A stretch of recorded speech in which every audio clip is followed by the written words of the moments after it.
اپنی نظر اور شرمگاہ کی حفاظت کریں۔ اس دور کا سب سے بڑا فتنہ یہ ہے کہ نگاہیں پاک نہیں رہی، نگاہیں غلیظ اور گندی ہو گئی، شرمگاہوں میں وہ تقدس نہیں رہا ہے۔ حضور علیہ السلام نے ارشاد فرمایا، من زنا زنیا بہی ولو بہی تانے دارے ہی، جس شخص نے زنا کیا یہ عمل اس کے گھر بھی لوٹے گا اگرچہ اونچی اونچی دیواریں کیوں نہیں کر دیتے۔ یہ مکافات عمل ہے۔ گندم از گندم بروئت جو جو از مکافات عمل غافل مشو۔ گندم بو گے تو گندم کاٹو گے، جو بو گے تو جو کاٹو گے۔ نظر کو تقدس دو، نظر کو پاکیزگی دو۔ حضرت لقمان حکیم کہتے ہیں کہ میں کئی نبیوں سے ملا ہوں، کئی نبیوں سے ملاقات کی ہے، اور میں ان سے دو دو چار چار باتیں جمع کی ہیں، اور ان ساری باتوں کو میں نے جمع کر کے 100 باتیں جمع کی ہیں، اور ان کا پھر میں نے خلاصہ تیار کیا ہے۔ ان میں 8 باتیں الگ کی ہیں۔ ان 8 باتوں میں ایک بات یہ ہے، جب کسی کے گھر جاؤ تو نظر کو حفاظت میں رکھو۔ جس شخص کے مہمان بنو، جس کے گھر جاؤ، تمہاری نظر نہ بھٹکنے پائے۔ نظر اگر غیر محرم کو شہوت سے دیکھتی ہے، حدیث میں آتا ہے کل قیامت کے دن جہنم کی آگ سے بھر دی جائے گی، وہ سخت رسوا ہوگا۔ آج میڈیا کی آوارگی اور انٹرنیٹ پہ جو کچھ ہو رہا ہے، ٹیلی ویژن اور سینما جو بدتمیزی پھیلا رہے ہیں، اور موبائل پیکر جس طرح بے حیائی کو فروغ ہو رہا ہے، ہم اس کے خلاف پوری قوت کے ساتھ بند باندھیں۔ اپنی اولادوں کے ہاتھوں سے ناول چھین لو، ان کے ہاتھوں سے جو ہے وہ فلمیں چھین لو، ان کی خلوتوں پہ نظر رکھو اور ان کی حفاظت کرو۔ جس شخص کی نظر پاک نہیں ہے اس کے من میں طہارت نہیں آ سکتی ہے، دل پاک نہیں ہے اس کو جو ہے وہ باطن کا نور نصیب نہیں ہو سکتا۔ وائے قوم کشتائے تدبیر غیر، کار او تخریب خود تعمیر غیر، از حیا بیگانہ پیرانے کہن، نوجوانہ چوں زنا مشغول تن۔ کتنی حکمت والی بات کہی اقبال نے۔ وہ اپنے دور کا دکھڑا سناتا ہے، جس دور سے ہم گزر رہے ہیں اب تو عجیب حال ہو گئے۔ اقبال کہتا ہے یہ جو میرا دور ہے، جوان تو جوان رہے، بوڑھوں کی نظروں میں حیا نہیں رہا۔ از حیا بیگانہ پیرانے کہن، بوڑھے لوگوں کی آنکھوں میں بھی اقبال کہتا ہے حیا نہیں رہا۔ نوجوانہ چوں زنا مشغول تن، اور نوجوان عورتوں کی طرح اپنے تن کے ساتھ لگے ہوئے ہیں، اپنے تن کو سنوارنے میں ہر وقت کنگھی پٹی میں لگے ہوئے ہیں۔ یہ مردوں کا کام نہیں ہوتا، یہ دلیروں اور بہادروں کا کام نہیں ہوتا، یہ عورتوں کے وظیفے ہیں۔ در دل شاں آرزوہا بے ثبات، مردہ زائن از بطون امہات۔ ان کے دلوں میں آرزویں کوئی اور ہی ہیں، اور ماؤں کے پیٹوں سے مردہ جنم لے رہے ہیں۔ دخترانے او بزلف خود اسیر، شوخ چشموں خود نماؤ خردہ گیر۔ اور قوم کی بیٹیاں اپنی زلف کی خود قیدی ہو چکی ہیں، اور ہر وقت جو ہے وہ اپنے آپ کو آئینے میں دیکھتی رہتی ہیں۔ ساختہ پرداختہ دل باختہ، ابروآں مثل دو تیغ آختہ۔ وہ جو گھر کی رونق تھی، جو آبرو اور حیا کا دوسرا نام تھا، آج وہ دل پھینک قسم کی ہو گئی ہے۔ آہ قوم میں دل سے حق پرداختہ، مرد و مرگ خیش را نہ شناختہ۔ اقبال کہتا ہائے قوم کہ جو مر گئی اور اسے ابھی تک پتہ ہی نہیں چلا کہ میں مر چکی ہوں اور جینے کا سامان نہیں کرتی۔ حضور نے فرمایا ہر دین کی کوئی پہچان ہوتی ہے، میرے دین کی پہچان حیا ہے، اگر حیا نہیں ہے تو دین ہی نہیں ہے۔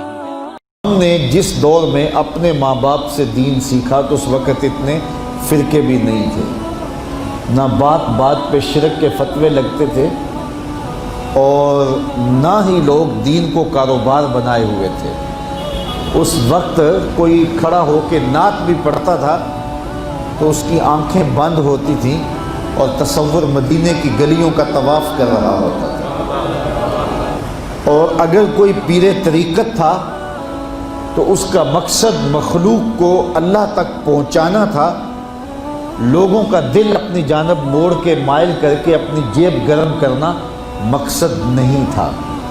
اس وقت عالم دین لوگوں کی عقیدتوں کو سمیٹ کر کے، گھیر کر کے، اپنی عقیدت کے دائرے میں ڈال کر کے ان سے سطحی مفاد حاصل کرنے کا دھندا نہیں کرتے تھے۔ اس وقت عالم دین بندے کو گناہ سے نکال کر کے اللہ کی دہلیز پہ سجدہ ریز کرنے کا کام کرتے تھے۔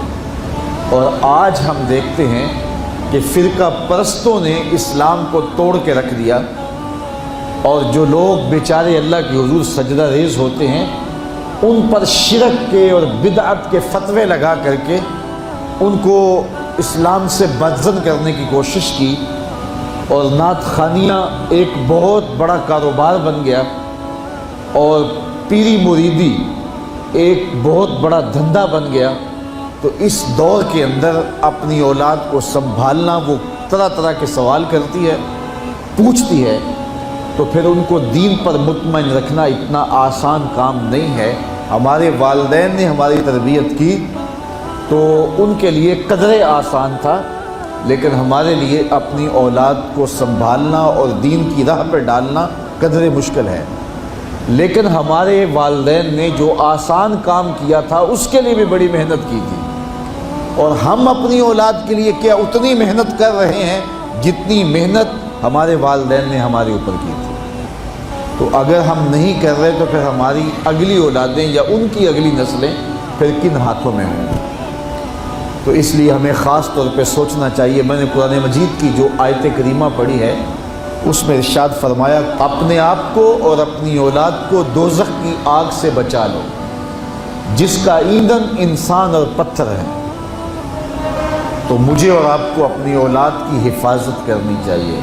بعض اوقات ہم وطن چھوڑ کے یہاں آتے ہیں اس لیے کہ ہماری اولادوں کا مستقبل ٹھیک ہو جائے۔ ہم خود پردیس کاٹ لیتے ہیں، تنہائیاں کاٹ لیتے ہیں، اذیتوں سے گزر جاتے ہیں، لیکن اولاد راہ مستقیم سے بھٹک جاتی ہے تو ہم نے ان کی دنیا کی زندگی کی تو سنوار دی، لیکن جو حقیقی ابدی اور سرمدی زندگی ہے جو کبھی ختم ہونے والی نہیں ہے تو وہ برباد ہوگی۔ تو ہم نے اپنی اولاد کا بھلا نہیں کیا ہے، اپنی اولاد کا نقصان کیا۔ تو ہمیں چاہیے کہ ہم اپنی اولادوں کی حفاظت کریں، اور اولادوں کی حفاظت کیا ہے؟